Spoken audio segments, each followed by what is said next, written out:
નમો હરિઘંટાણં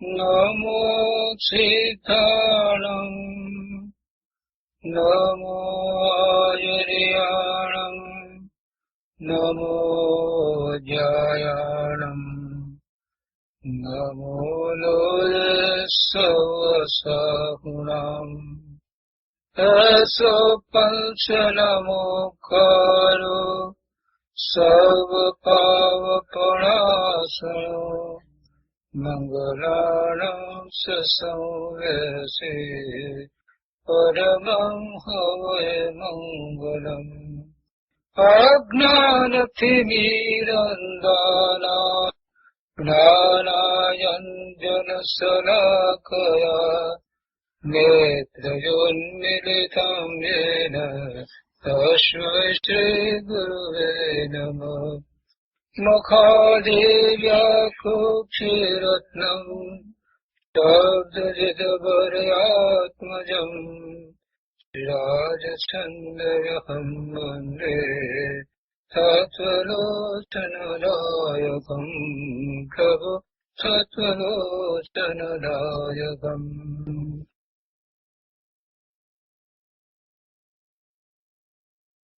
આત્મસિદ્ધિ. કૃપાણુદેવ શ્રીમદ રાજચંદ્રજી રચિત આત્મસિદ્ધિ અને તેની પર પૂજ્ય ગુરુદેવ કાંજી સ્વામીના પ્રવચનો, તેનો સ્વાધ્યાય આપણે કરી રહ્યા છીએ. એમાં આપણે 98મી ગાથાનો સ્વાધ્યાય કરી રહ્યા છીએ. 98મી ગાથામાં એ વાત આવી કે કર્મ ભાવ અજ્ઞાન છે, મોક્ષ ભાવ નિજવાસ. અંધકાર અજ્ઞાન સમ નાશે જ્ઞાન પ્રકાશ. તો આ કર્મ ભાવ અને મોક્ષ ભાવ ને ગુરુદેવે ઘણા વિસ્તાર દ્વારા સમજાવ્યા અને હજી પણ એનો વધારે વિસ્તાર આપણે લઈએ છીએ. આત્મસિદ્ધિ ઉપર પૂજ્ય ગુરુદેવ કાંજી સ્વામીના પ્રવચનો આ પુસ્તકમાં પાના નંબર 335 ઉપરથી 11મી લીટીમાં અહીંયા કહે છે કે અત્રે શ્રી ગુરુએ પરિણામ જોવા માટે કહ્યું છે. જીવના કેવા પરિણામ છે એને જોવાની વાત શ્રી ગુરુએ કરી છે કે ભાઈ તારા પરિણામ કેવા થાય છે, બંધ ભાવ અને મોક્ષ ભાવ. તો તારા જે પરિણામ છે તે બંધ ભાવના પરિણામ છે કે મોક્ષ ભાવના પરિણામ છે, તેને તું જાતે જ સમજી શકે તેમ છો. કે મોક્ષ ભાવ તો નિજ ભાવ છે, પોતાનો સ્વભાવ ભાવ એવા ભાવે રહેવું એ જ મોક્ષ ભાવ છે અને એ જ મોક્ષ છે. મોક્ષ કંઈ પોતાથી જુદી વસ્તુ નથી, બીજી કોઈ જગ્યા નથી, પોતે પોતાના સ્વભાવ ભાવે છે એ ભાવે સ્થિર થયો એટલે મોક્ષ. તો અહીંયા કહે છે કે તારા પરિણામ કેવા છે એનો તું વિચાર કર. શ્રી ગુરુએ પરિણામ જોવા માટે કહ્યું છે. અજ્ઞાન ભાવથી જુદા જ્ઞાતાપણે સ્વભાવમાં રહેવું. અજ્ઞાન ભાવથી જુદા, એનાથી તદ્દન જુદા, તદ્દન વિપરીત એવા જ્ઞાન ભાવમાં એટલે પોતાના જ્ઞાન સ્વરૂપમાં રહેવું, જ્ઞાતાપણે સ્વભાવમાં રહેવું. જ્ઞાન તો કરે જ છે, જીવનો સ્વભાવ છે, જ્ઞાન તો કરે જ છે. દરેક અવસ્થાને વિશે જીવ જ્ઞાન તો કરે જ છે, પણ અહીંયા જ્ઞાતાપણે સ્વભાવમાં રહેવું એમ શબ્દ છે. એટલે એનો અર્થ એ થયો કે પોતે જ્ઞાન સ્વભાવી ભગવાન આત્મા છે તો પોતે જ્ઞાન સ્વભાવે જ રહે. જ્ઞાન કરે, જ્ઞાન થાય, પણ પર સાથે એકત્વ કે પરમાં એ જ્ઞાનમાંથી પછી આગળ વધી અને કર્તાપણાની બુદ્ધિ સ્થાપવી એમ ન થવું જોઈએ. પરનું જ્ઞાન થાય એથી કાંઈ દોષ છે એમ નથી. જગતના જ્ઞેય માત્ર એને જણાય એનું જ્ઞાન થાય તો જ્ઞાન થાય તો ભલે થાય, કેમ કે જ્ઞાનનો તો સ્વ પર પ્રકાશક સ્વભાવ છે. સ્વને અને પરને બંનેને પ્રસિદ્ધ કરે એવો જ્ઞાનનો સ્વભાવ છે. એટલે સ્વને જાણે છે તો એને પર પણ જણાઈ જાય. એટલે એ જ્ઞાન કરે, પણ જ્ઞાન કરવાની સાથે એને જ્ઞાતા ભાવે રહેવું જોઈએ. એટલે કે પરનું જ્ઞાન થાય ત્યારે પણ પોતે તો ભગવાન આત્મા જ્ઞાન કરવા વાળો જ છે, એ પરના કાર્યો કરવા વાળો નથી, પરના કોઈ પણ પ્રકારના કાર્ય કરવા વાળો નથી. એમ જ્ઞાતા ભાવે સ્વભાવમાં રહેવું જોઈએ. સ્વભાવમાં સ્થિરતા નથી થઈ છતાં પણ અજ્ઞાન ભાવથી જુદા જ્ઞાતાપણે સ્વભાવમાં રહેવું અને તેની સમજણ આપી કે શુભ અશુભ વૃત્તિમાં જોડાવું ઠરવું તે કર્મ ભાવ છે. જેનું જ્ઞાન થાય, જે કર્મના ઉદય આવ્યા હોય એનું પણ જ્ઞાન થાય, તો એ જ્ઞાન થાય તો એમાં જોડાવાનું નહીં. એ બધું જ્ઞેય છે એમ એને જ્ઞાતાપણે રહેવું જોઈએ. શ્રી ગુરુએ એમ કહ્યું કે તારા પરિણામ કેવા થાય છે. જો તું જોડાય છે, કર્મના ઉદય આવ્યા છે, તો એને કારણે સંયોગો આવ્યા છે, પદાર્થો સમીપમાં આવ્યા છે, બીજા જીવો સમીપમાં છે, તો એ બધા પ્રત્યે જો તને કોઈ પણ પ્રકારે રાગ કે દ્વેષના ભાવે જોડાણ થતું હોય તો તારા પરિણામ એવા થશે, શુભ કે અશુભ પરિણામ થશે, પુણ્ય કે પાપના બંધ થાય એવા પરિણામ થશે. પણ એ જ્ઞેય છે. પોતાની સમીપમાં આવેલા સંયોગોની સાથે પ્રાપ્ત થયેલી બધી જ વસ્તુઓ, આ ધન, લક્ષ્મી, કાર, કોમ્પ્યુટર બધું જ્ઞેય છે. બસ એમ જ્ઞાતા ભાવે રહેવું જોઈએ. તો જ્ઞાતા ભાવે રહ્યો તો એના પરિણામ કેવા થશે? એના પરિણામ અતિ મંદ કસાયના પરિણામ થશે. એની સાથે પોતાને કાંઈ નથી, પોતે ભગવાન આત્મા જ્ઞાન સ્વરૂપ જ છે, એવા જ્ઞાતા ભાવની અહીંયા વાત કરી છે. પોતે સ્વરૂપમાં તો હજી સ્થિર થયો નથી, એની તો હજી વાત અહીંયા નથી. પણ અહીંયા જે કહ્યું કે જ્ઞાતાપણે સ્વભાવમાં રહેવું, એટલે આ રીતે જ્ઞાતાપણે રહેવું. પર પદાર્થો જણાય ન જણાય એવું નહીં બને. કર્મના ઉદયો આવ્યા છે તો એ બધું જ એની સમીપમાં આવશે. જેમ શરીર પ્રાપ્ત થયું છે તો શરીરની સાથે બીજા સંયોગો પણ એને પ્રાપ્ત થશે જ. કેટલાક સંયોગો શરીરમાં પ્રાપ્ત થશે, કેટલાક એવા હશે કે જે એને એની સમીપમાં મળશે. જેમ શરીર મળ્યું એવી રીતે બીજું બધું પણ મળશે. આ લક્ષ્મી મળે છે, આ કપડાં મળે છે, મકાન મળે છે, આ બધું પણ મળે છે ને, એ બધા પર પદાર્થો પણ એને એની સમીપમાં આવશે. પણ એના તરફના ભાવ કેવા, અને જેવા ભાવ છે એવા પરિણામ થશે. એટલે કે અહીંયા કહે છે કે શ્રી ગુરુએ પરિણામ જોવા માટે કહ્યું છે. હવે વિચાર કર કે તારા કેવા પરિણામ થઈ રહ્યા છે. જો તને કોઈ પણ પર પદાર્થ પ્રત્યે રાગનો ભાવ છે, કોઈ પણ પર પદાર્થ પ્રત્યે રાગનો ભાવ છે કે દ્વેષનો ભાવ છે, તો એ પ્રમાણે તારા પરિણામ થશે.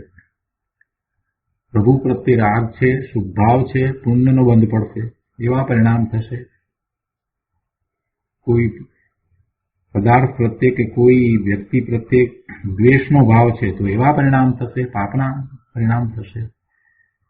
પણ એ બેમાંથી એક પણ પરિણામ ન થવા જોઈએ. શુભ કે અશુભ વૃત્તિમાં જોડાવું, ઠરવું અને એ કર્મભાવ છે એટલે એનાથી રહિત થવું, એ અહીંયા તો કહેવામાં આવ્યું છે, એનો ઉપદેશ કર્યો છે. કેમ કે એ જ કર્મભાવ છે. શુભ કે અશુભ વૃત્તિમાં જોડાવું, ઠરવું, પરના લક્ષ્ય થતા શુભ કે શુભ ભાવમાં પોતે ક્યાં આગળ વધી જાય છે એનું એને ભાન પણ રહેતું નથી. મોટાભાગના જીવો સ્વરૂપને જાણતા નથી ને, એટલે પાછાય વળતા નથી.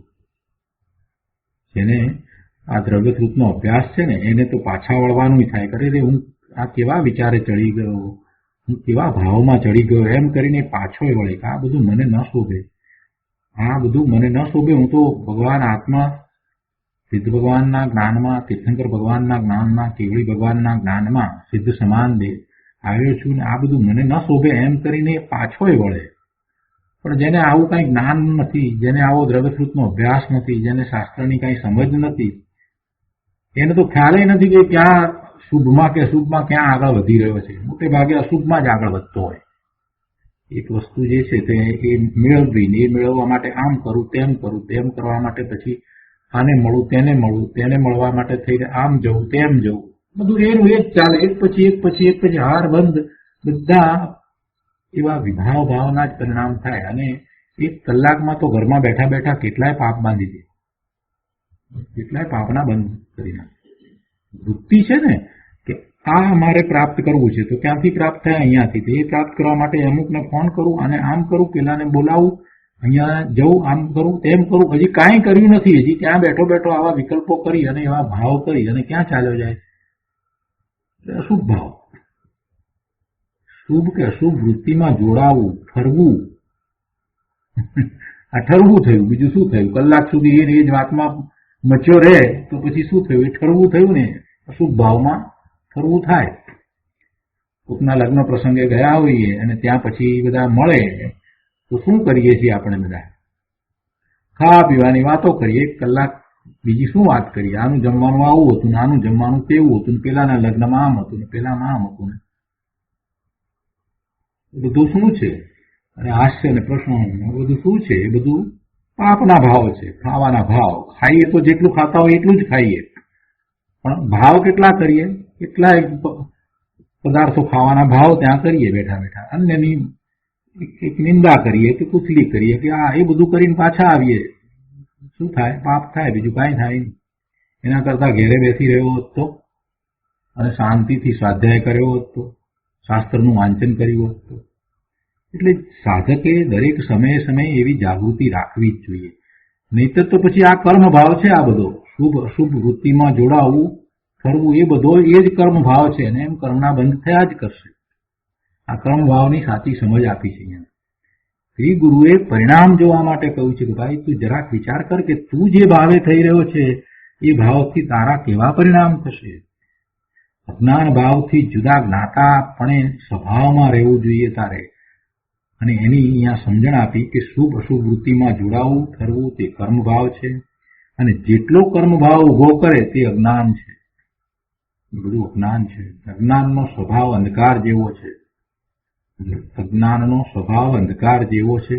તેથી જેમ પ્રકાશ થતા ઘણા કાળનો અંધકાર નાશ પામે, એક જ સમયમાં એ અંધકાર ચાલ્યો જાય, તેવી રીતે સમ્યક દર્શન થતા, સમ્યક જ્ઞાનનો પ્રકાશ થતા જ અનાદિનું અજ્ઞાન મિથ્યાત્વ ચાલ્યું જાય છે.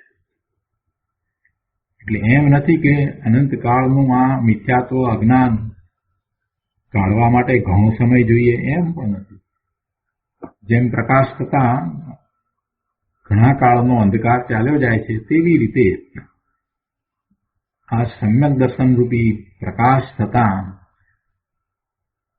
જે અનાદિનું અજ્ઞાન મિથ્યાત્વ હતું એ ચાલ્યું જાય છે. આગળ કહે છે કે હું પુણ્ય પાપના શુભાશુભ પરિણામ રહિત,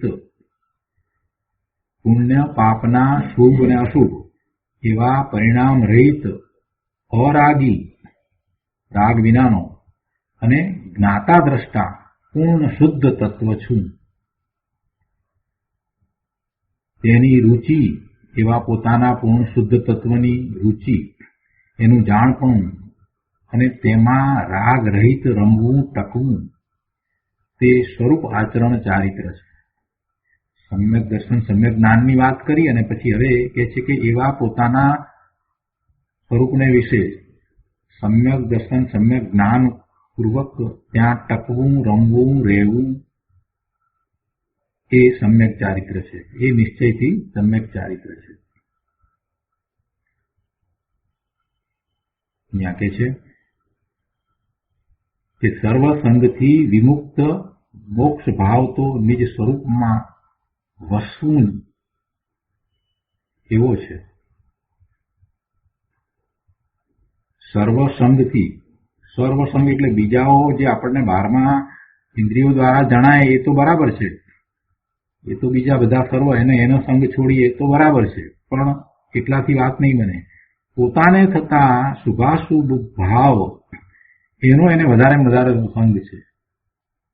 સર્વસંગ પરિત્યાગની વાત જે કરી છે કૃપાળુદેવે, તો સર્વસંગ પરિત્યાગમાં એમ નથી કે ઘરબાર કપડા હતા આ તે બધું છોડી દઈએ એટલે બધાનો ત્યાગ થઈ ગયો એટલે બધું થઈ જશે, એમ નહીં.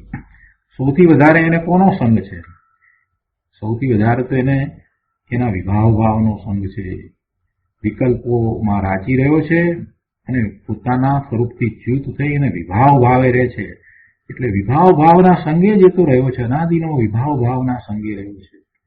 તો એવા વિભાવ ભાવનો સંગ તજવાનો છે. બાકી બીજું બધું તો છૂટું પડ્યું જ છે, એનો તો ક્યાં એને આમ પણ સંગ છે. સર્વસંગથી વિમુક્ત મોક્ષ ભાવ તો નિજ સ્વરૂપમાં વસવું છે. જ્યાં સુધી શુભ કે અશુભ ભાવના સંગે છે ત્યાં સુધી પોતાનો ભાવ તો છે જ નહીં, એટલે નિજ સ્વરૂપમાં વસવું તો થતું જ નથી. એટલે એ સર્વસંગથી વિમુક્ત મોક્ષ ભાવ કરો.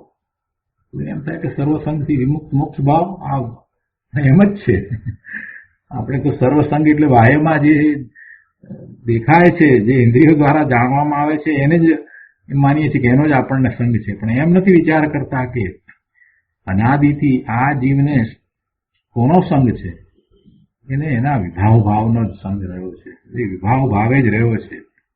બાકી પરપદાર્થનો સંગ તો એમે ક્યાં એને છે?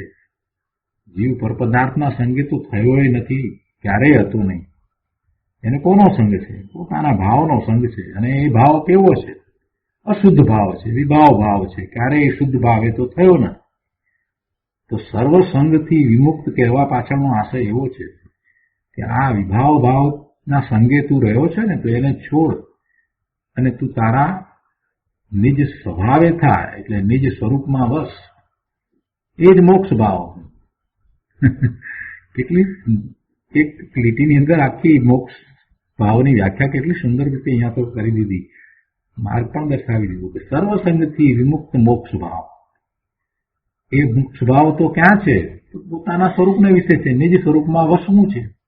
એ જ મોક્ષ ભાવ છે.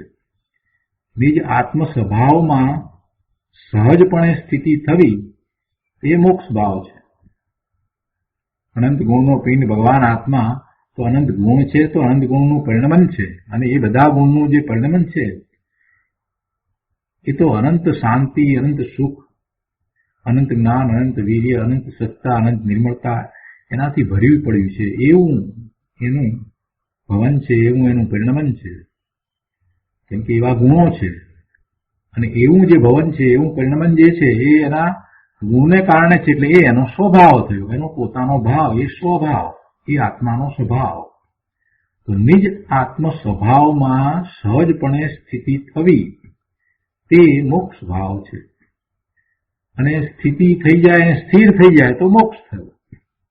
મોક્ષ ક્યાંય બહાર લેવા જવાનો છે? કોઈ જગ્યાએ જવાથી મોક્ષ છે? એવું તો છે નહીં.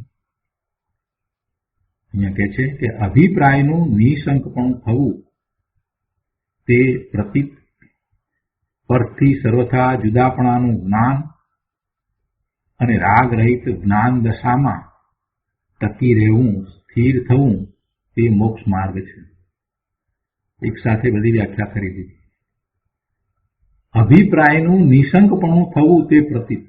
સમ્યક દર્શનની વાત આમાં તો કરી. શું છે અભિપ્રાય આપણો? આપણો અભિપ્રાય શું છે? કે હું પરનો કરતા છું. અનાદિનું આમ જ ચાલ્યું આવે છે ને.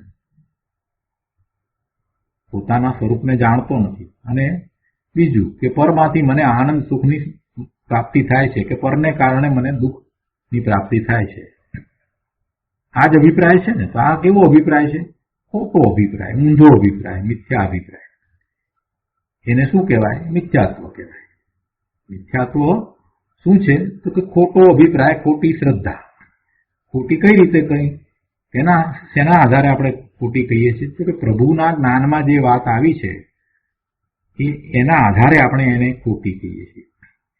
પરના કાર્યો કરી શકતો નથી એનું હજી એને પોતાને ભાન અનુભવપૂર્વકનું તો થયું નથી. પણ એવું અનુભવપૂર્વકનું ભાન નથી થયું છતાં એ કહી શકે કે આ પરના કાર્યો કરવા જે મિથ્યાભાવ છે, તો એ શેના આધારે કહી શકે છે? દિનેશ્વર ભગવાનની વાણીમાંથી જે વાત આવી છે, શાસ્ત્ર દ્વારા આપણા સુધી પહોંચી છે, એના આધારે કહે છે. એટલે પહેલા તો એવો નિર્ણય કરે છે. એ માહિતીરૂપ છે. એ દ્રવ્ય સ્ત્રોતનો અભ્યાસ છે ને એ દ્વારા એને એ વિકલ્પ સહિત એવો નિર્ણય કર્યો છે. અને એ અભિપ્રાય જે છે તે અભિપ્રાય ભલે સાચો છે પણ અનુભવ વિનાનો અભિપ્રાય છે.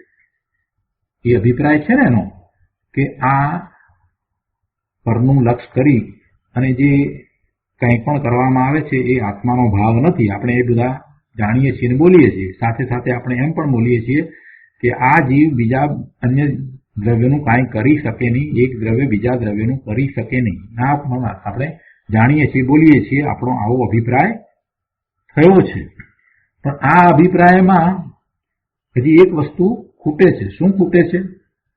કે આ અભિપ્રાય આપણે તો જીનેશ્વર ભગવાનની વાણીમાંથી આવેલા પરમ સત્યને આધારે કર્યો છે, પણ એવો અનુભવ હજી આપણે કર્યો નથી, એટલું ખૂટે છે. તો અભિપ્રાયમાં હજી નિશંકપણું થયું ન કહેવાય. અભિપ્રાયમાં નિશંકપણું તો ક્યારે થયું કહેવાય કે પોતાને એવો અનુભવ થાય તો પછી અભિપ્રાયમાં નિશંકપણું થયું કહેવાય. દાખલા તરીકે આપણે જે અમેરિકા ગયો નથી પણ એનો મિત્ર અમેરિકા જઈને આવ્યો છે ને એની બધી વાત કરે છે, ફોટા બતાવે છે, બધું જ બરાબર કહે છે ને બધું અમેરિકા વિશે બરાબર જેમ છે તેમ સાચું કહે છે. એટલે આને પણ એમ બધું બરાબર અમેરિકા વિશે બરાબર છે, વાત બધી બરાબર સમજમાં આવી છે, એ પણ બરાબર જ સાચું કહે છે. પણ પોતે અમેરિકા નથી ગયો, એટલે ઊંડે ઊંડે કોઈક પ્રકારે શંકા પડી છે, આશંકા પડેલી છે કે જ્યારે એ પોતે જાય ત્યારે પછી જે વાત એને મિત્ર પાસેથી સાંભળી હતી એ વાતમાં પછી હવે કોઈ શંકા રહેતી નથી. એમ નિશંકપણું થવું, તો અભિપ્રાયનું અહીંયા નિશંકપણું થવું તે પ્રતીક. અભિપ્રાયનું નિશંકપણું થવું તે પ્રતીક. પોતાના સ્વરૂપનો અનુભવ થાય છે, એવી પ્રતીત થાય છે, ત્યારે સમ્યક દર્શન, સમ્યક જ્ઞાન અને સમ્યક શ્રદ્ધાન થાય છે. તો એ પ્રતીત, અને એ થાય છે ત્યારે એને નિશંકપણું થાય છે, પછી શંકા રહેતી નથી. એને આપણે શાસ્ત્રની ભાષામાં શું કહીએ છીએ? સમ્યક દ્રષ્ટિના 8 અંગ, એની અંદરનું પહેલું અંગ આ લઈએ છીએ ને આપણે, નિશંકતા. આ નિશંકપણું, એને પછી શંકા કોઈ હોતી નથી. તો અભિપ્રાયનું નિશંકપણું થવું તે પ્રતીક. કેમ કે પ્રતીક થાય છે ત્યારે એવું નિશંકપણું થાય છે. ગુરુદેવના આ બધા વાક્યો છે ને બહુ રહસ્યથી ભરેલા વાક્ય છે. અભિપ્રાયનું નિશંકપણું થવું તે પ્રતીક. પછી બીજી વાત લીધી છે, પરથી સર્વથા જુદાપણાનું જ્ઞાન. પરથી સર્વથા જુદાપણાનું જ્ઞાન અને રાગ રહિત જ્ઞાન દશામાં ટકી રહેવું, સ્થિર થવું તે મોક્ષ માર્ગ છે. પરથી સર્વથા જુદાપણાનું જ્ઞાન, પોતે સર્વથા એટલે હંમેશા, ક્યારેય એમ નહીં કે અમુક વખતે પરથી જુદો ન હતો, એમ નહીં. એ સર્વથા હંમેશા પરથી જુદો જ છે એવું ભેદ જ્ઞાન. પરથી સર્વથા જુદાપણાનું અને પૂર્ણપણે, સર્વથામાં બે ભાવ આવી જાય છે, હંમેશા અને પૂર્ણપણે, કોઈ અપેક્ષાથી પણ કોઈ સાથે નહીં. એમ સર્વથામાં બંને ભાવ છે. પરથી સર્વથા જુદાપણાનું જ્ઞાન અને રાગ રહિત જ્ઞાન દશામાં ટકી રહેવું, સ્થિર થવું તે મોક્ષ માર્ગ છે. એટલે એમાં ચારિત્રની વાત કરી દીધી, ભેદ જ્ઞાન અને ચારિત્રની વાત પણ કરી. પેલા સમ્યક્તોની વાત કરી, પ્રતીતની વાત કરીને નિજ સ્વરૂપમાં વસવું, ત્યાંથી વાત ઉપાડી હતી. પછી એ વાતને અહીંયા સમજાવી કે નિજ આત્મ સ્વભાવમાં સહજપણે સ્થિતિ થવી તે મોક્ષ ભાવ છે. અને એનો વિસ્તાર પછી આગળ આ રીતે કર્યો, 3 જુદા પાડીને, કે અભિપ્રાયનું નિશંકપણું થવું તે પ્રતીત, એ જ સમ્યક શ્રદ્ધાન સમ્યક્ત્વ છે. અને પરથી સર્વથા જુદાપણાનું જ્ઞાન અને રાગ રહિત જ્ઞાન દશામાં ટકી રહેવું, એટલે એવું નિશ્ચય ચારિત્ર. અને પછી એમાં સ્થિર થવું, એ મોક્ષ માર્ગ છે. જ્યારે સ્થિર થઈ જાય ત્યારે મોક્ષ થયો. ત્યારે જ્યાં સુધી હજી સ્થિર નથી થયો ત્યાં સુધી એ મોક્ષ માર્ગમાં છે, અને જ્યારે એ સ્થિર થઈ જાય છે તો એ મોક્ષ થયો. મોક્ષ માર્ગનું ફળ મોક્ષ છે એમ પણ કહેવાય. આગળ કહે છે કે હું નિર્દોષ જ્ઞાતા પૂર્ણ શુદ્ધ છું, તેની રુચિ જાણપણું અને તેમાં રાગ રહિત રમવું, ટકવું તે સ્વરૂપ આચરણ ચારિત્ર છે. તે જ સમ્યક ક્રિયા છે, તે જ જ્ઞાન ક્રિયારૂપ મોક્ષ માર્ગ છે. પોતે કેવો છે એની રુચિ, એનું જ્ઞાન, એનું જાણપણું એટલે એનું જ્ઞાન, અને તેમાં રાગ રહિત રમવું, ટકવું તે સ્વરૂપ આચરણ ચારિત્ર છે, એ નિશ્ચય ચારિત્ર છે. સ્વરૂપ આચરણ ચારિત્ર ચોથા ગુણસ્થાનથી શરૂ થઈ જાય. જેટલી ક્ષણ પૂરતો પણ પોતે પોતાના સ્વરૂપમાં એ સમ્યક દર્શન, સમ્યક જ્ઞાન ભાવે રહ્યો, એટલું એ નિશ્ચય ચારિત્ર છે તે સ્વરૂપ આચરણ ચારિત્ર છે. એ સ્વરૂપ આચરણ ચારિત્ર છે. પછી પૂર્ણ ચારિત્રની તો વાત આવે છે. પછી નિર્ગ્રંથ મુનિ થાય છે. નિર્ગ્રંથ મુનિ થાય છે અને પછી તો એનો જે ચારિત્ર છે તે બાહ્યમાં પણ એવું જ ચારિત્ર છે ને અંતરંગ ચારિત્ર પણ આત્માના પ્રત્યુત્સવ સંવેદન સહિત હોય છે. પણ આપણે ચોથા ગુણસ્થાને એમ કહીએ ને કે અવિરતિ સમ્યક દ્રષ્ટિ કહીએ ને તો અવિરતિ એટલે કે જાણે કે એને કાંઈ ચારિત્ર છે જ નહીં, એમ નથી. એને સ્વરૂપ આચરણ ચારિત્ર હોય છે. એને સ્વરૂપ આચરણ ચારિત્ર હોય છે.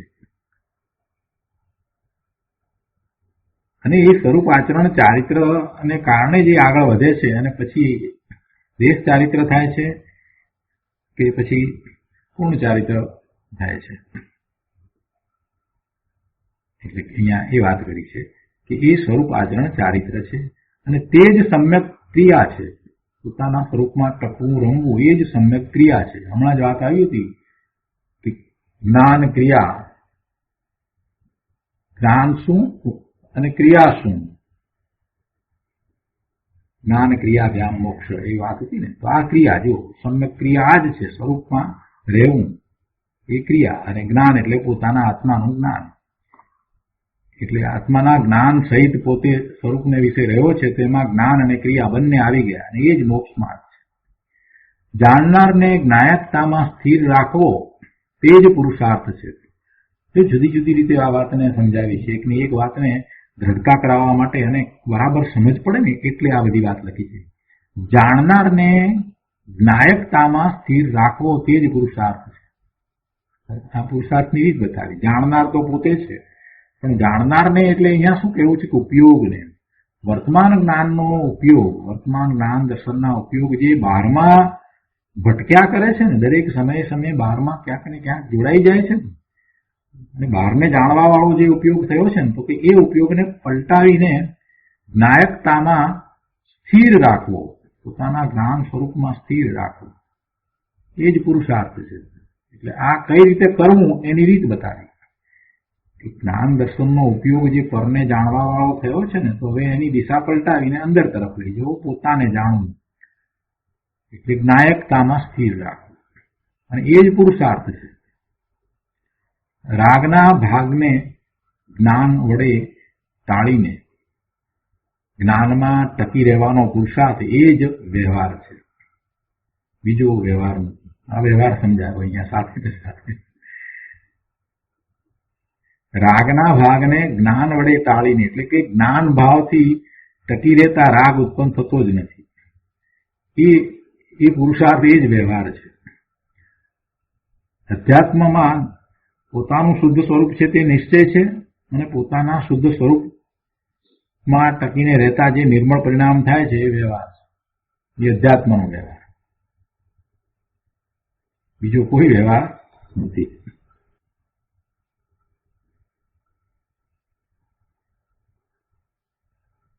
અહીંયા કહે છે કે અંધકાર અજ્ઞાન સમનાશે જ્ઞાન પ્રકાશ. એ વાત આવી ને મૂળગાથામાં. એટલે કે અંધકારમાં વસ્તુ ન દેખાય તેમ જોકે જ્ઞાન મૂર્તિ ચૈતન્ય જેમ છે તેમ છે છતાં મનના વિકલ્પથી, આ મનના વિકલ્પ છે ને એ જ મોટો અંધકાર છે.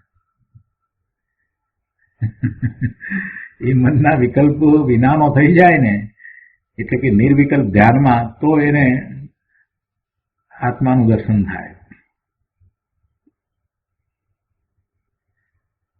કે છે કે અંધકાર અજ્ઞાન સમનાશે જ્ઞાન પ્રકાશ.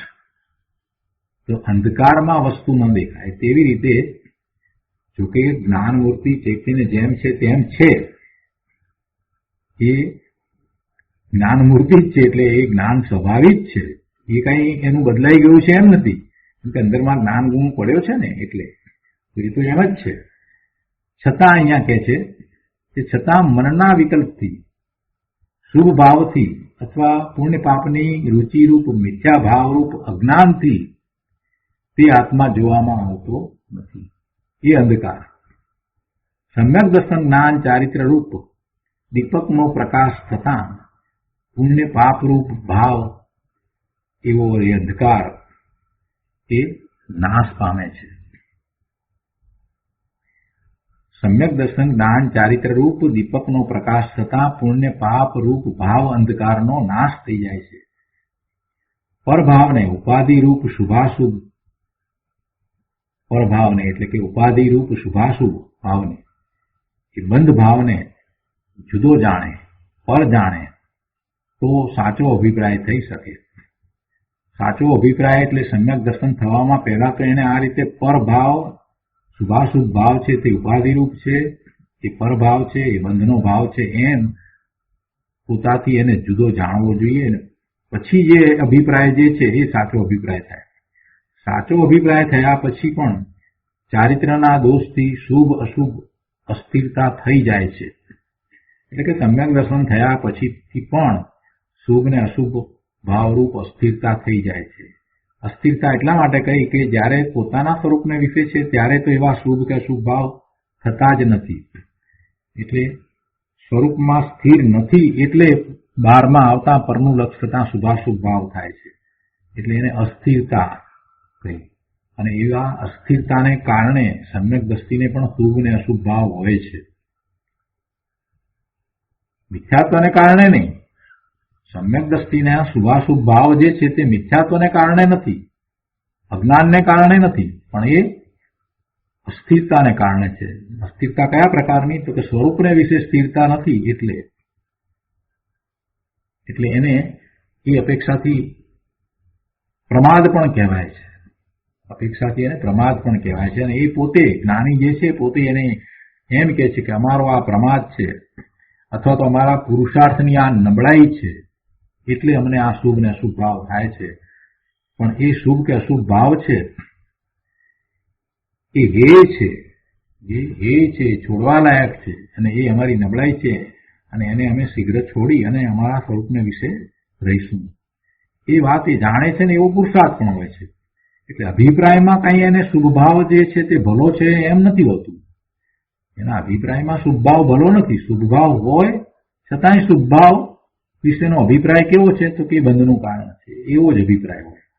એ કઈ અશુભ ભાવમાં ચાલ્યા જાય એમ નહીં. શુભ ભાવને છોડીને જ્ઞાનીઓ અશુભ ભાવમાં નથી જતા. છતાંય શુભ ભાવ છે તે બંધનું કારણ છે, એ અટકવાનું કારણ છે. એટલે એને હે બુદ્ધિ એ જાણે છે.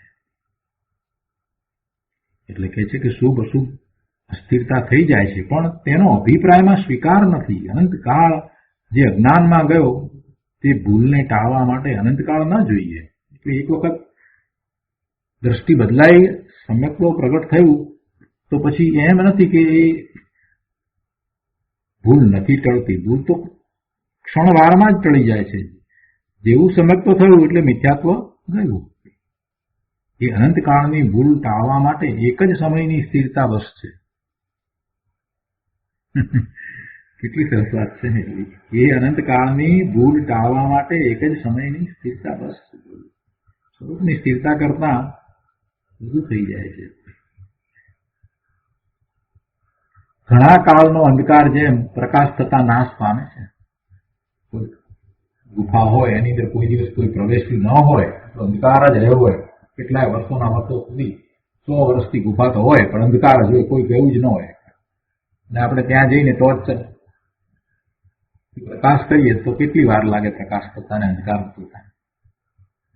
ગમે તેટલા કાળનો અંધકાર હોય તો એ શું થઈ ગયું? ગમે તેવો ગાઢ અંધકાર હોય તો પણ શું થઈ ગયું? પ્રકાશ આવતા અંધકાર દૂર થાય જ છે. કહે છે કે ઘણા કાળનો અંધકાર જેમ પ્રકાશ થતા નાશ પામે છે તેમ જ્ઞાન પ્રકાશ થતા અંધકારનો નાશ થાય છે. આમાં કઈ બહારથી કરવાનું ના આવ્યું. આમાં કઈ બહારથી કરવાનું ના આવ્યું કે આટલું પુણ્ય કરો કે પરની દયા પાળો કે જળની ક્રિયાનું અભિમાન કરો. મોટાભાગના જીવો જળની ક્રિયાનું અભિમાન કરે છે ને એટલે કહ્યું છે જળની ક્રિયાનું અભિમાન એટલે કે આ અમે બનાવ્યું, આ અમે કર્યું, આ રચના અમે કરી, આ અમે અમુક પાઠશાળા કરાવી કે અમે આ ગૌશાળા કરાવી કે વગેરે વગેરે. એ બધા એ જળ જે કાળે જેમ થવાનું હતું તેમ થયું. એ ગૌશાળાનું મકાન હોય કે પાઠશાળાનું મકાન જે થવાનું હતું તે થયું. એ પૂતગળની ક્રિયા તો એનો આ અભિમાન કરે. એટલે કહે છે કે જળની ક્રિયાનું અભિમાન એવું કરીએ મેં આ બનાવ્યું, મેં તે બનાવ્યું, એવું કરો. અથવા તો એમ પણ ના આવ્યું કે આટલું પુણ્ય કરો, આટલી પરની દયા પાડો, એવું કઈ ના આવ્યું. બહારથી કઈ કરવાનું ના આવ્યું. બીજા ઉપાયથી, બીજી જાતથી કદાપી અતિન્દ્રિય ચૈતન્ય આત્મા પ્રગટે નહીં. ચેતનની જાત છે તો ચેતનની જાતનો જ પુરુષાર્થ હોવો જોઈએ. ચેતનને વિશે એ પુરુષાર્થ હોય, બહારમાં કાંઈ પુરુષાર્થ હોય નહીં. બહારનું થવાનું હોય તે થાય, આપણે અભિમાન ન કરવા. સાચા જ્ઞાનના અભિપ્રાય વિના અજ્ઞાન ટળે નહીં. અંધારાને કાઢવા માટે સુપડા સામેલા કામ આવે નહીં. અંધકારને કાઢવા માટે સુપડા સામેલા કામ આવે નહીં. એમાં તો પ્રકાશ જ જોઈએ. એટલે એ રીતે શરીરની ક્રિયાથી કે રજોહરણ અને લુગડાને આમ ફેરવે તેમ ફેરવે જોઈને ચાલે, તેથી કઈ આત્મા ચૈતન્ય પ્રભુ નિર્મળ થાય છે કે તેનાથી નિજરા થાય છે તેમ માનવું તે મિથ્યા છે.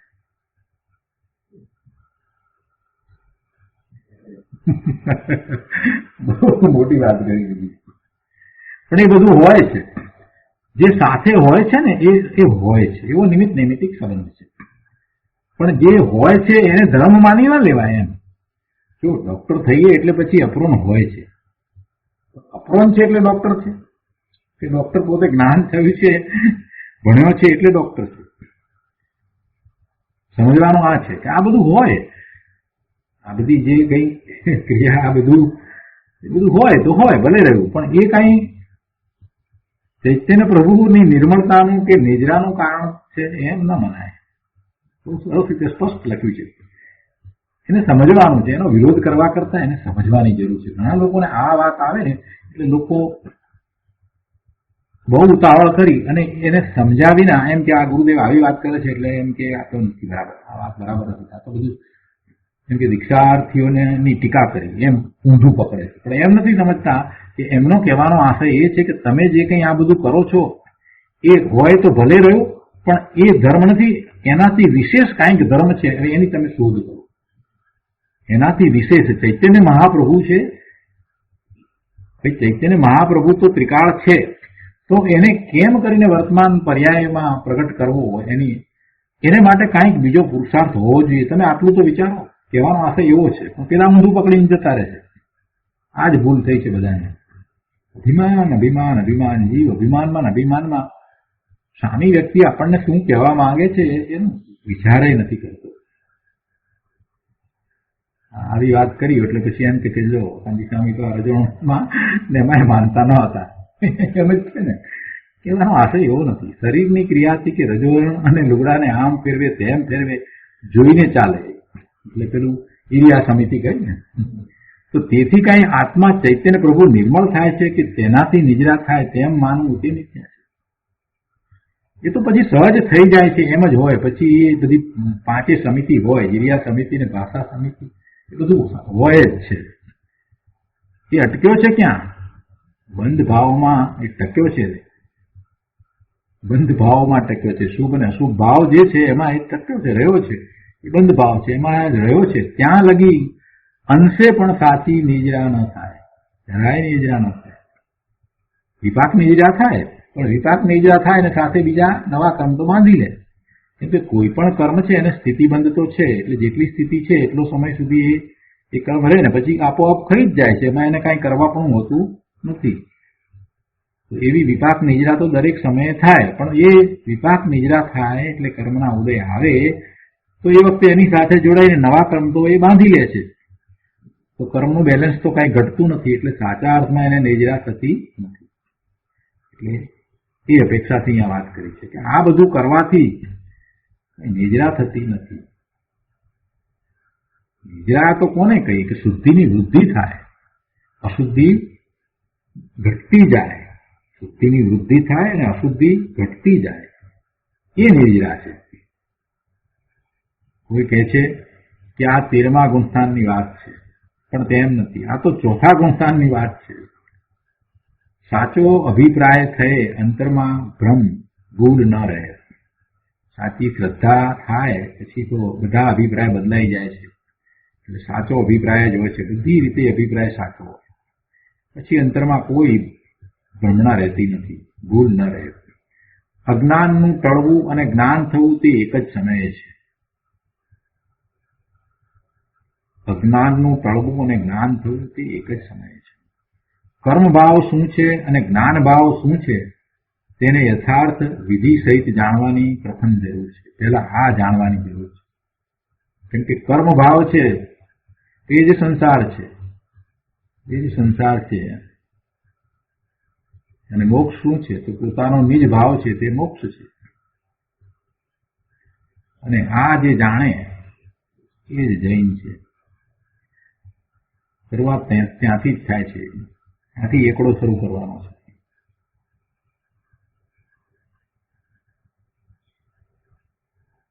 આગળ 5 લીટી છોડી અને પછી કહે છે કે સ્વનું તંત્ર તો સાચી શ્રદ્ધા વડે જે સ્વરૂપ જેમ છે તેમ જાણીને ચૈતન્ય સ્વભાવરૂપ શાંતિમાં જ્ઞાનપણે ઠરવું ટકવું તે છે. જ્યાં લગી નિમિત્ત આધીન વૃત્તિ છે, જ્યાં લગી નિમિત્ત આધીન વૃત્તિ છે ત્યાં લગી પરમાં પુણ્ય આદિ બાહ્ય સાધનમાં સુખ બુદ્ધિ છે. તે અનાદિનો બંધ ભાવ છે. આ તો અનાદિનું છે. નિમિત્તમાં એને એમ છે કે એ દ્વારા પોતાનું કાર્ય થાય છે. એવા નિમિત્ત હોય તો કામ થાય. એટલે નિમિત્તને આધીન પોતાની વૃત્તિ છે. અને ત્યાં લગી પરમાં પુણ્ય આદિ બાહ્ય સાધનમાં સુખ બુદ્ધિ છે. તે અનાદિનો બંધ ભાવ છે. માટે પ્રથમ સમજાયું કે અનાદિનો પ્રવાહરૂપ સંસાર પર્યાય કેમ છે એ સમજાયું અને બતાવ્યું છે કે કર્મ ભાવ છે તે તારી ઊંધી માન્યતા છે અને મોક્ષ ભાવ તે પુણ્ય પાપ રાગ દયા દાન વગેરે બધા પરભાવથી જુદો ભિન્ન તદ્દન ભિન્ન નિજ આત્મ સ્વરૂપમાં સ્થિતિ કરવી એટલે કે જ્ઞાનમાં જ્ઞાતાપણે ટકી રહેવું તે મોક્ષ ભાવ છે. એમ બંધ ભાવ અને અબંધ ભાવનું જ્ઞાન કરવું અને આ સમજ્યા વિના બીજા કોઈ ઉપાયથી મોક્ષ થાય એમ નથી. બીજા કોઈ ઉપાધિથી મોક્ષ ન થાય એમ કહ્યું. તો કહે છે કે 98મી ગાથામાં મોક્ષના ઉપાયની ટૂંકમાં વાત કહી છે.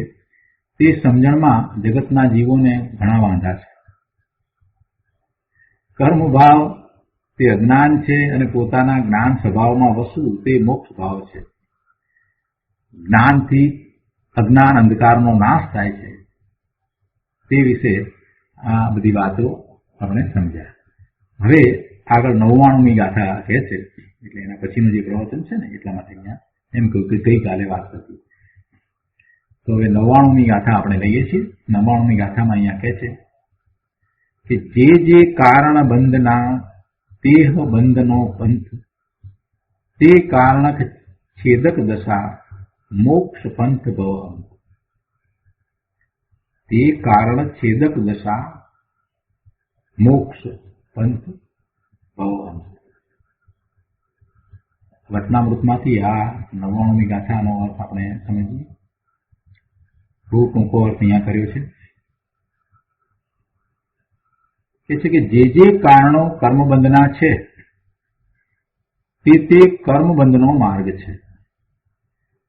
જે કારણથી કર્મબંધ થાય છે તે કર્મબંધનો માર્ગ અને તે કારણોને છેદે એવી જે દશા છે તે મોક્ષનો માર્ગ છે, ભવનો અંત છે. ટૂંકમાં સમજાવ્યું છે. એનો વિસ્તાર ગુરુદેવ પાસેથી સમજીએ.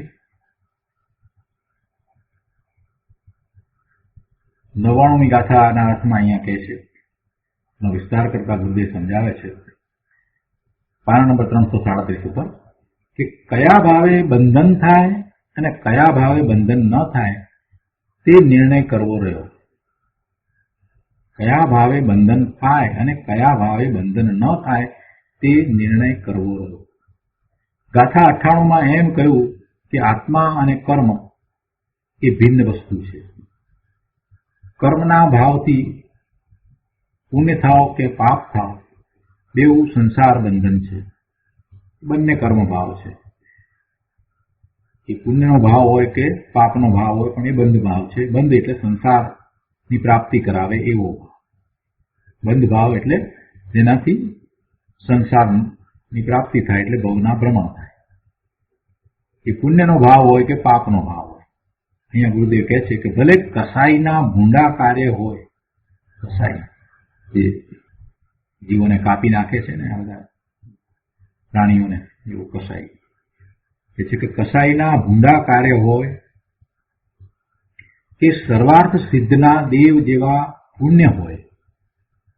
સર્વાર્થ સિદ્ધના દેવ જેવા પુણ્ય, સર્વાર્થ સિદ્ધના પોતાના સ્વરૂપને વિશે જવાના પુરુષાર્થની વાત નથી લીધી, એમના પુણ્યની વાત લીધી. જેવા પુણ્ય હોય તો અહીંયા પુણ્ય લીધું છે. સર્વાર્થ સિદ્ધના દેવ જેવા પુણ્ય, એના દેવ સર્વાર્થ સિદ્ધના દેવને કેવા પુણ્ય હોય તો એવા દેવ થયા હોય તો એવા પુણ્ય. પુણ્યથી મોક્ષ થાય છે એમ નહીં. સર્વાર્થ સિદ્ધના દેવને એ જે પુણ્ય છે એ ઉત્કૃષ્ટ પ્રકારનું પુણ્ય છે, એટલે એ એવી દેવલોકની એવી ગતિ છે.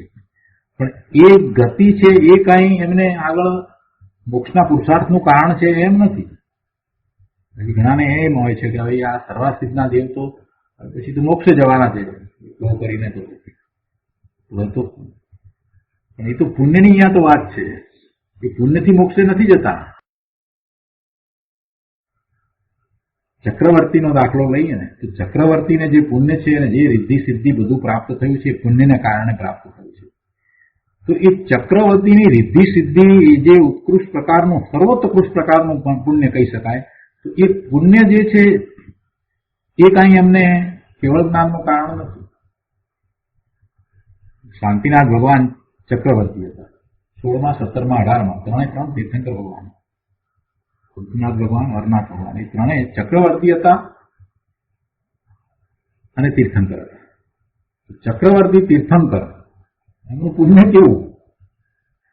પણ એ પુણ્યથી કઈ મોક્ષે ગયા કે પોતાના પુરુષાર્થથી મોક્ષે ગયા? પુણ્યને કારણે તો એ બધું પ્રાપ્ત થયું.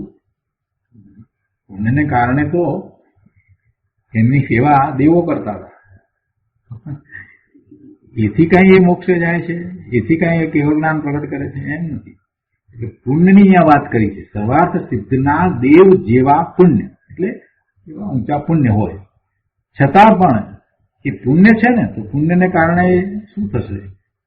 સંસાર કહે છે કે એવા પુણ્ય હોય છતાં બેઉ સંસારના બંધન છે. એટલો સમય સુધી એને શરીર સાથે રહેવું પડશે.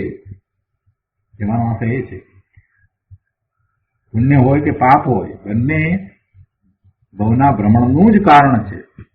પુણ્યને કારણે થઈ અને એને અનુકૂળતાઓ પ્રાપ્ત થાય, પુણ્યને લીધે થઈ અને એને સંયોગો એવા પ્રાપ્ત થાય, પ્રભુના સમુસરણમાં જવાના સંયોગ પ્રાપ્ત થાય, એવી બુદ્ધિ મળે પુણ્યને કારણે. પુણ્યને કારણે એવી નિશ્રા મળે, જ્ઞાની પુરુષની નિશ્રા મળે, આ બધું મળે. પણ છેવટે એને પુરુષાર્થ તો કરવો જ પડે. આ કોના જેવું છે કે એક મા બાપ જે છે, કરોડપતિ મા બાપ છે, એનો છોકરો સ્કૂલમાં જતો હોય તો એને બધી સુવિધાઓ મળી હોય, એ કારમાં જતો હોય, એનો યુનિફોર્મ આ તે બધું અપ ટુ ડેટ રોજ સરસ જોયેલો ઇસ્ત્રી ટાઈટ તરત જ એને મળી જાય. એને કોઈ મૂકવા પણ જતું હોય, લેવા પણ જતું હોય, એને તૈયાર નાસ્તો આપી દેતા હોય, એને ભણાવવા માટે પાછા ટ્યુશન માટે ઘેરે ટીચર પણ આવતા હોય. આ બધી અનુકૂળતાઓ મળે, પુસ્તકો બધું જ મળે, કોઈ પણ ગાઈડ જે કંઈ જોઈતું હોય બધું જ હોય એની પાસે. તેથી શું કે ભણે નહીં તો શું થાય? ગમે તેવો હોય તો એ શું થઈ ગયું? એટલે અહીંયા એ વાત કરવી છે કે એ બધી અનુકૂળતાઓ પ્રાપ્ત કરાવે. પુણ્યને કારણે થઈને અનુકૂળતાઓ, તો અનુકૂળતા જે છે એને લીધે થઈને ધર્મ પામે છે એમ તો નથી. આપણને તો અનુકૂળતાઓ ઘણી જ મળી છે. અત્યારે કેટલી અનુકૂળતાઓ મળી? આ કંઈ ઓછી અનુકૂળતા છે? એટલી બુદ્ધિ મળી છે, આટલા શાસ્ત્રો મળ્યા છે, આવી વાણી મળી છે. નથી વધારે બીજી કઈ અનુકૂળતા હોય તો પછી ધર્મ કરીએ આપણે? ધર્મ કરવા માટેની પૂરેપૂરી બધી જ અનુકૂળતાઓ પ્રાપ્ત થઈ છે. અને આવી અનુકૂળતાઓ ભૂતકાળમાં પણ પ્રાપ્ત થઈ હતી. અરે આના કરતા વધારે અનુકૂળતાઓ પ્રાપ્ત થઈ હતી. સમોસરણમાં ભગવાનના સમોસરણમાં આપણે બેસીને આવ્યા છીએ એવી અનુકૂળતાઓ હતી.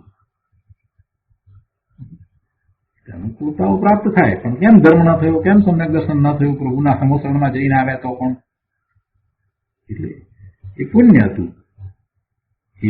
એ પુણ્ય હતું, પણ પુણ્ય હતું છતાંય પુરુષાર્થ ન હતો. પુરુષાર્થ જુદી વસ્તુ છે. પુરુષાર્થ તો દરેકે કરવો જ પડે. પુણ્ય એ કઈ પુરુષાર્થ નથી. સમજવાની વાત આ છે અહીંયા. એટલે અહીંયા કહ્યું છે કે સર્વાર્થ સિદ્ધના દેવ જેવા પુણ્ય હોય છતાં દેવું સંસારના બંધન છે. એટલે પાપ અને પુણ્ય બંને રખડવાના જ કારણ છે. જે ભાવે રખડવું થયું, પ્રવાધીન અવસ્થામાં ભંગવું થયું, તે બંધ ભાવે અબંધ તત્વ કેમ પ્રગટે? એટલે મોક્ષ જે અબંધ તત્વ છે એ કેવી રીતે પ્રગટે? જે ભાવથી બંધ થાય એ ભાવથી મુક્તિ ન થાય. શુભાશુભ કર્મના નિમિત્તથી જેટલો ભાવ ફાટે તે કર્મ ભાવ સંસાર ભાવ છે. શુભાશુભ કર્મના નિમિત્તે જે થતો ભાવ છે એ બધો સંસાર ભાવ છે. રાગ રહિત શુદ્ધ આત્મ સ્વભાવનું ભાન થતા તે અજ્ઞાન અંધકારનો નાશ થઈ જાય છે અને અખંડ જ્ઞાન ભાવમાં ટકવું થાય છે. તે પવિત્ર ધર્મ ભાવ છે, મોક્ષ ભાવ છે. કયો ભાવ? અખંડ જ્ઞાન ભાવમાં ટકવું થાય તે પવિત્ર ધર્મ ભાવ છે, મોક્ષ ભાવ છે. જ્ઞાન એટલે આ શાસ્ત્રને વાંચીએ એ જ્ઞાન નહીં, એ તો માહિતી થઈ, તો પ્રગટરૂપનો અભ્યાસ થયો. પણ એને આત્મસાત કરીને પોતાના આત્માનું જ્ઞાન થાય અને એ જ્ઞાન ભાવમાં ટકવું થાય તો એ ધર્મ ભાવ, એ મોક્ષ ભાવ છે. હવે કહે છે કે જે ભાવે બંધ થાય તે બંધનો પંથ છે. જે ભાવે બંધ થાય તે બંધનો પંથ છે, એટલે બંધનો માર્ગ છે. શાસ્ત્રમાં કહ્યું છે કે ઉદય ભાવમાં જોડાવાથી બંધ થાય છે. ઉદય ભાવ એટલે શું? કર્મના ઉદયને કારણે જે જે સંયોગો વગેરે પ્રાપ્ત થાય છે તો એમાં જોડાવું એ ઉદય ભાવ.